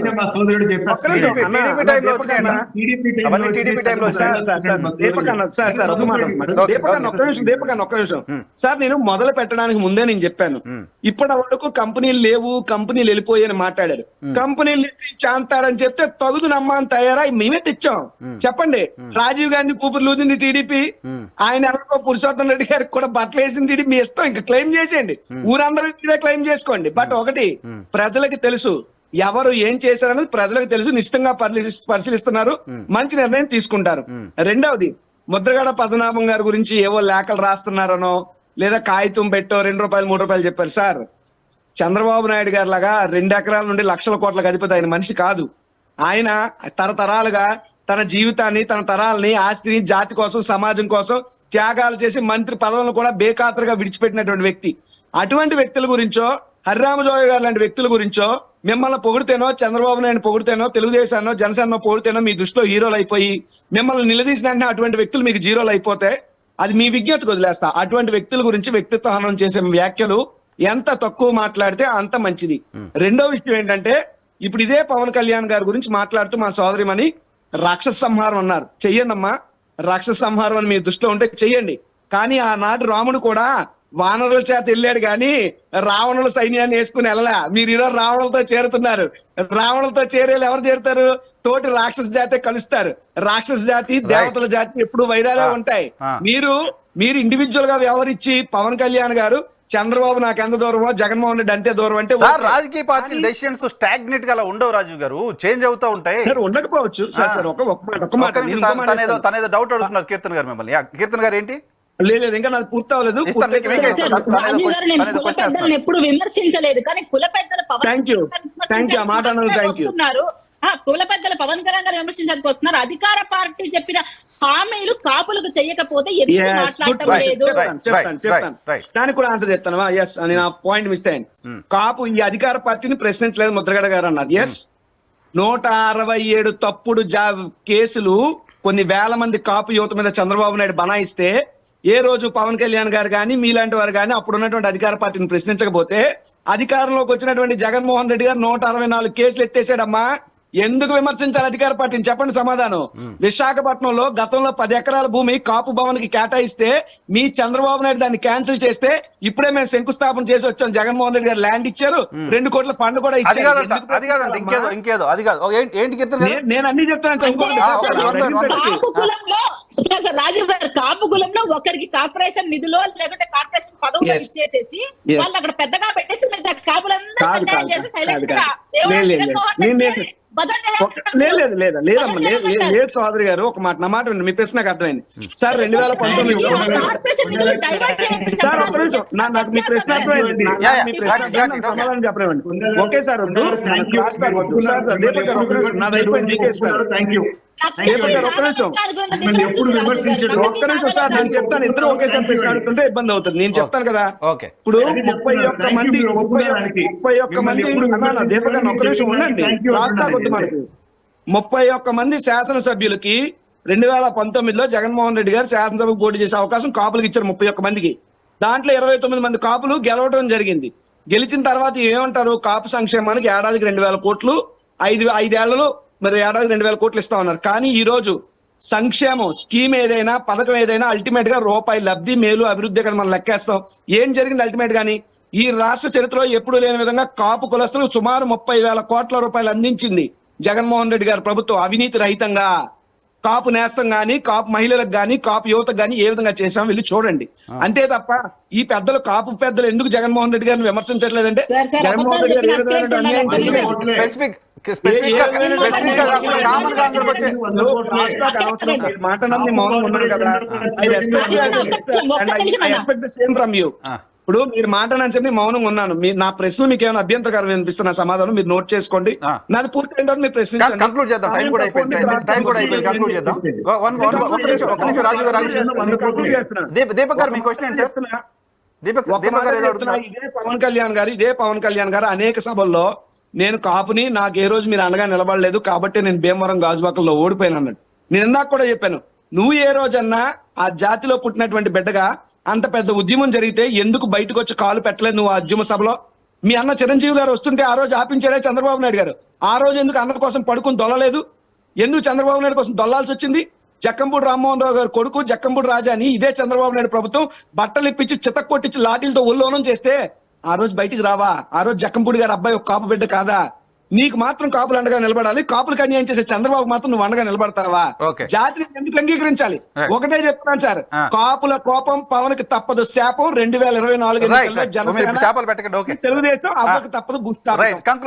సామాజిక వర్గానికి పెద్దపీట వేసి ఆ సామాజిక వర్గం చేతనే అన్ని కులాన్ని తొక్కిస్తుంటే నేను కాపోయినమ్మా, నేను కూడా చైర్మన్ అయ్యాను. అదే నేను కాపోయినా సుబ్బారెడ్డి, విజయసాయి రెడ్డి, జగన్మోహన్ రెడ్డి, సజ్జల రెడ్డి, మీరు వెళ్ళి చంద్రబాబు చౌదరి దగ్గర తిరిగారు. మీరు వెళ్ళి చంద్రబాబు చౌదరి సంఖ్యకి ఎక్కారు. మీకు అర్హత లేదు మాట్లాడడానికి. చంద్రబాబు చౌదరి సంఖ్య ఎక్కిన మీకు మిగతా జాతుల గురించి మాట్లాడే నైతిక అర్హత లేదు. ముందు మీరు ఇండివిజువల్ ఉన్నప్పుడు మమ్మల్ని ప్రశ్నించండి. జగన్ నేను ఉడికి చేస్తున్నాను, మీ పవన్ కళ్యాణ్ చేస్తున్నాడు చంద్రబాబు గుడికి. ఏం జగన్మోహన్ రెడ్డి గారు గుడికి చేస్తారమ్మా? ఏంటి నీకు ఇబ్బంది? నేను వైఎస్ఆర్ కాంగ్రెస్ పార్టీ, మీరు తెలుగుదేశమా? మీరు తెలుగుదేశమా?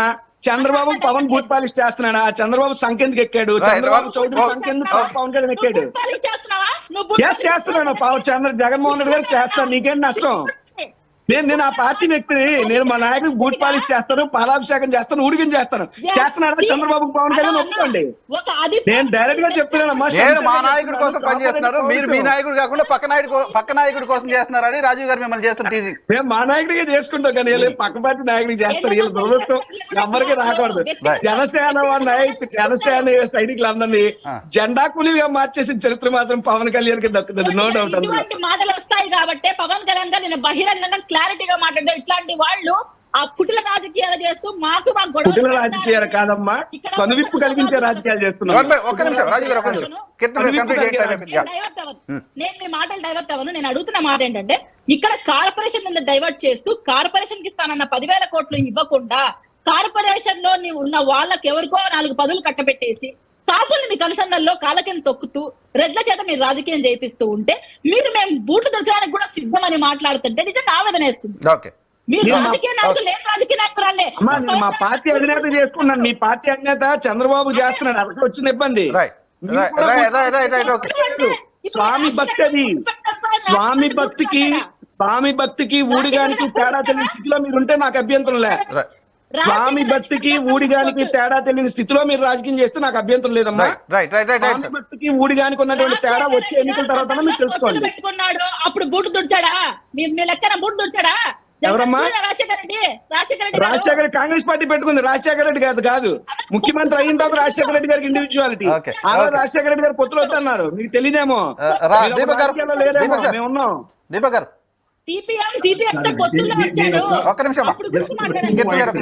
నేను ఇందాక అడిగింది కూడా మీ ప్రశ్న, నా ప్రశ్న సమాధానం చెప్పలేదు. 2019 రాజు గారు please continue. Sorry for the interruption, please continue. ఇందాక నేను లేవనెత్తిన అనేక పాయింట్స్ గురించి వివరణ ఇవ్వలేని పరిస్థితిలో మా వైఎస్ఆర్ స్పోక్స్ పర్సన్ ఉన్నారు. ఇక్కడ వివరణ ఇవ్వలేక కారణం వివరణ ఇచ్చారు, మీకు అది అర్థం కాలేదు. మీలో లోపం ఉంది, నాలో ఏత పాపం లేదు. 2 or 3 పాయింట్స్ ఓకే సరే, నాకు అర్థం కాలేదు. మీరు ఇచ్చిన ఎక్స్ప్లెనేషన్ నేను చెప్తా. అందరికి ఇచ్చిన పథకాలు మాకు వచ్చినాయి, కాపు కార్పొరేషన్ లో 10,000 కోట్లు ఖర్చు పెడతామనే దాని గురించి మాట్లాడకుండా ఏ విధంగా మీరు దాటవేసినారో అందరికి అర్థమవుతా ఉంది. అందరికి వచ్చింది, మీకు వచ్చింది, మీకు స్పెషల్ గా ఇస్తాననేది రాలేదు, అది మీరు దాటేసిన దాంతోనే అర్థమైంది. రెండోది, మీరు ఫస్ట్ టైం ఇందాక మాట్లాడుతున్నప్పుడు ఫోన్ కూడా ఆటోమేటిక్ గా మ్యూట్ లోకి వెళ్ళిపోయింది, ఎందుకంటే తట్టుకోలేకపోయింది మీ మాటల్ని. సో ఇది ఒకటి. కానీ మీ వేరే కాపు వేరే వైసీపీ నాయకుల కన్నా మా కొండ గారు చాలా బెటర్. ఎందుకంటే వారు ఇంకా తక్కువ విధంగా మాట్లాడతారు, చిన్న దిగదారి మాట్లాడతారు. ఇప్పుడు సైకిల్ అంట, టీ గ్లాస్ అంట. మంచిది కొండ గారు, థ్యాంక్ యూ. మీరు ఆ గ్లాస్ ని టీ గ్లాస్ అన్నారు, విస్కీ గ్లాస్ అనలేదు, అందుకని మీకు థ్యాంక్ యూ చెప్తా ఉంటాను. అంటే ఇప్పుడు మీరు చంద్రబాబు గారు వాడే పదాలు నాకు రావు. అది చెప్తున్నా కదా, టీ గ్లాస్ అన్నారు, అంతవరకు బెటర్. ఇంకెవరన్నా వైసీపీ నాయకుడు మీ ప్లేస్ లో ఉంటుంటే అది విస్కీ గ్లాస్ అని ఉండేవాళ్ళు. సో ఒక విధంగా మీరు బెటర్ అని చెప్పి చెప్తా ఉంటారు. ఇక్కడ పాయింట్ ఏంటి అని అంటే, ఇందాక నేను లేవనెత్తిన అనేక అంశాలు దానికి క్లారిఫికేషన్ ఇవ్వలేక మళ్ళా ఈ దాటికి వచ్చినారు. చంద్రబాబు నాయుడు గారు సంఖ్య ఎక్కటము ఏందండి ఆ భాష అంటే? వైఎస్ఆర్ పార్టీలో ఉండే కాపు నాయకులందరూ జగన్మోహన్ రెడ్డి గారు సంఖ్య ఎక్కినారు, బూట్ నాకినారు అని అంటే కరెక్టే నాది? సో అటువంటి భాష మాట్లాడటం కరెక్ట్ కాదు. మనం పాయింట్స్ మాట్లాడతాం, మేము ఇష్యూస్ మాట్లాడతాం. సో ఈ విధంగా నోరుందని చెప్పి మహిళా రిప్రజెంటేటివ్ పైన అటు అడ్డంగా మాట్లాడడం అనేది కరెక్ట్ కాదు. దయచేసి ఫోన్ కొంచెం తగ్గించుకోవాలా, ఇష్యూస్ పాయింట్స్ మాట్లాడాలని చెప్పి నేను వైసీపీ రిప్రజెంటేటివ్ ని కోరుకుంటున్నాను. కీర్తన గారిని తక్కువ అంచనా వేస్తున్నారు. కీర్తన గారు చాలా ధీటైనటువంటి వీర మహిళ, ఆవిడ గట్టిగా సమాధానం చెప్పగలరు. ఆవిడ మేమేది నేనేం డామినేట్ చేయలేదు, మిమ్మల్ని నన్ను కూడా కలిపి ఆవిడ డామినేట్ చేసేయగలదు. మీరు ఆవిడని తక్కువ అంచనా వేయద్దు. ఇట్లా ఆవిడకి గౌరవిస్తాం, పద్ధతిగానే మాట్లాడతాం, నవ్వుటేం లేదు. తప్పు అలా ఒక మహిళని ఎప్పుడు కించపరచడం, తగ్గించి మాట్లాడటం నా వ్యక్తిత్వం కాదు. ఆవిడని తక్కువ అంచనా మీరు వేయొద్దు. రేపు అవసరం మీ సీటు కూడా పోటీ వస్తారు, జాగ్రత్త. రైట్ సార్, కంక్లూడ్ చేద్దాం. పురుషోత్తం రెడ్డి గారు, వన్ వర్డ్ ఏమన్నా మీరు కంక్లూజింగ్ చెప్తారా? నాకు ఒక పాయింట్ అర్థం కాల. దీపక్ రెడ్డి గారు, కీర్తన గారి మాటల్లో ప్రధానంగా ఈ దాసరి రాము గారు కావచ్చు, హరిరామ జోగయ్య గారు వైసీపీని ఎందుకు ప్రశ్నించట్లేదు, పవన్ కళ్యాణ్ ఎందుకు ప్రశ్నిస్తున్నారు అని ప్రశ్నించచ్చు. పరిపాలన పరమైన అంశాలు వేరు, ఇక్కడ కుల సమస్య కదా. ఇప్పుడు హరిరామ జోగయ్య గారు నాకు తెలిసి దాసరి రాము గారు కుల నాయకులుగా మాట్లాడుతున్నారు. నాకు తెలిసి రాష్ట్ర ప్రజలందరి తరఫున మాట్లాడలే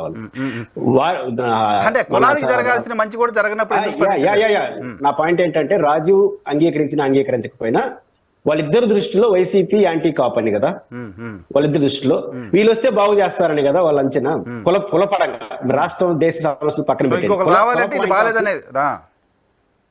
అంటే మీరు ఎక్కువ ఇప్పుడు వైసీపీ ఎందుకు డామినేట్ చేస్తా ఉంది? రెడ్లు ఎక్కువ ఎమ్మెల్యేలు ఉన్నారు కాబట్టి డామినేట్ చేస్తున్నారు.